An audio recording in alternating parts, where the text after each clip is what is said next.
In this video, I am breaking Valkyr and making her one of the most deadliest melee warframes in the game.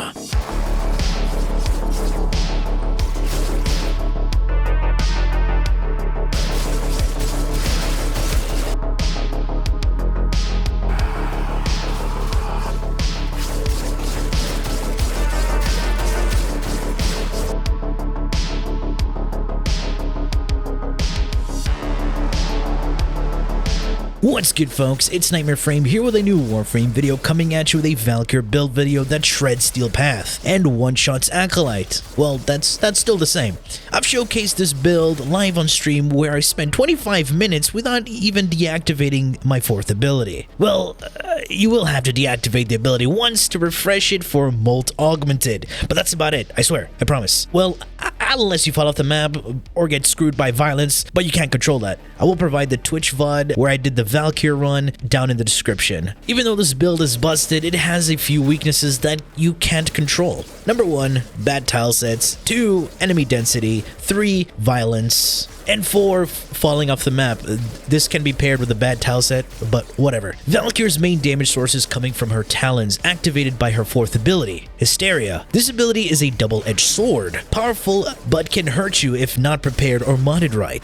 This ability is an exalted weapon and scales of power strength and melee mods. When you cast it, you become invulnerable to all incoming damage, but are still taking damage. This damage taken is indicated by the ring aura around you and a meter that builds up upon taking damage, seen on the top right of the screen, and this damage is stored while invulnerable. Keep this in mind, because as long as you're within Hysteria, taking damage and not dealing damage back, the wider the aura gets. And if any enemy is within line of sight and present as Valkyr deactivates Hysteria, she will take 25% of all the stored damage in one go. This can result in an instant death, even bypassing shield gating. So to reduce the risk of you dying, you have to kill enemies and reduce the aura's ring and prevent damage buildup being stored. Or you can instantly swap to a gun and back to her talons to reset the damage taken. The talons cannot be modded with Acolyte mods such as Blood Rush and Weeping Wounds. It can equip Condition Overload, but that would require you to prime enemies and is quite inefficient in everyday gameplay. And because Hysteria is a channeled ability, it drains energy per second. However, the longer you remain in this form, the more energy you will drain. This is why people usually deactivate this ability after 2 or 3 minutes and reactivate to continue the slaughter. And guess what? This is no longer the case when we introduce Nourish to the build. Nourish is Grendel's second ability, and it's a helminthed ability. It provides you with several buffs, and one of them is an energy multiplier. Now, what does that mean? This energy multiplier affects energy income from all sources. This multiplier scales with power strength as well. And the best part about this build is that you don't even need Arcane Energize. I can easily sustain myself even with negative efficiency. That is amazing. And you, my friend, are a true hero. Alright, let's take a look at the build. Steel Charge in the aura for the melee base damage and increase in mod capacity. Power Strength at 282% with Blind Rage, Umbral Intensify, Power Drift, and Augur Secrets. And you gain an additional 60% from building up Molt Augmented to max stacks. I get a 3.82 times energy multiplier on my Nourish, an increased armor bonus, and 75% attack speed from Warcry. Eternal War is my second ability augment that increases the duration of my Warcry buff upon melee kills, because we're mostly using this ability for the attack speed bonus and not the armor. Prime Flow for the large energy pool because you'll be draining a lot of energy. Equilibrium for additional sustainment, and I'll pair this up with the synth mods on my Panzer. Ruling Guard here is going to be helpful in 2 situations. 1, if you get silenced by violence, you dodge roll, kill, and reactivate Hysteria. Or 2, if you fall off the map and you want to reestablish your footing to recast Hysteria.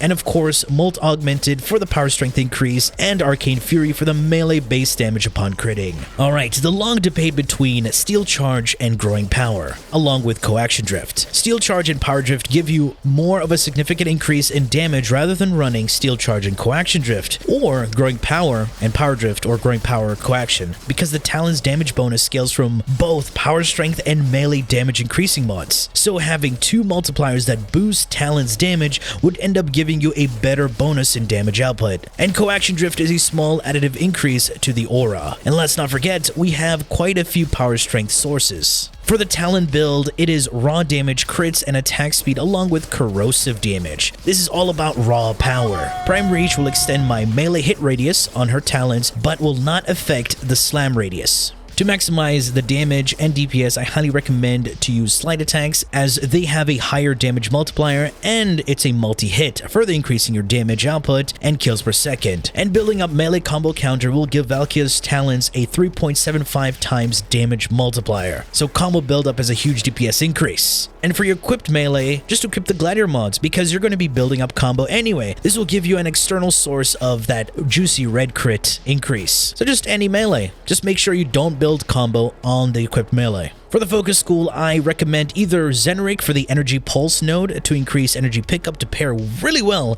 with Nourish, Naramon for the power spike node to help maintain combo, and lastly Madarai for the power strength increase with sling strength and power transfer for the casting speed increase, because her ability animations really suck. And I did a long run without even using the Zenrik focus school. Nourish is just that strong. And to maintain combo counter on Hysteria without using Naramon, just simply equip your primary and secondary weapons with the Dexterity Arcane for the combo duration, bringing my Talons to a 20-second duration. Okay, so now let's say you encounter violence and you get kicked out of your Hysteria. You need a way to kill him. Well, have a decent primary weapon that can 1 or 2 tap him. Here I have the Kuvazar modded for corrosive because the Acolytes have ferrite armor and just get nuked from this weapon. You don't need faction mods on an Acolyte killing weapon. And as you can see, I do have the primary Dexterity Arcane. But wait, what if you're in the Void and fighting Corrupted and you just happen to deal with a bunch of nullifiers and that pesky violence appears? Well, you can use the Miter in the primary slot to one-shot nullifier bubbles using the Neutralizing Justice Augment and have multi-shot here as well and other utility mods. And switch to your secondary weapon to kill violence. I have the Spore Lacer built with Haymaker and Splat, raw damage, corrosive, and crits similar to the Tsar.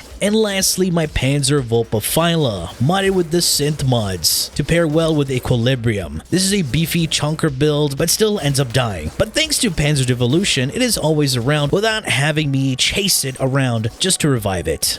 Alright folks, this is the Nourish Valkyr and a different take to my Acolyte Slayer Valkyr. Pretty much the same concept, but this is more efficient in staying in her Hysteria, but loses the ability to give violence the middle finger. I hope you've enjoyed the video and found it informative. If you did, please feel free to leave a like, share, and subscribe for more Warframe content, streams, and so much more.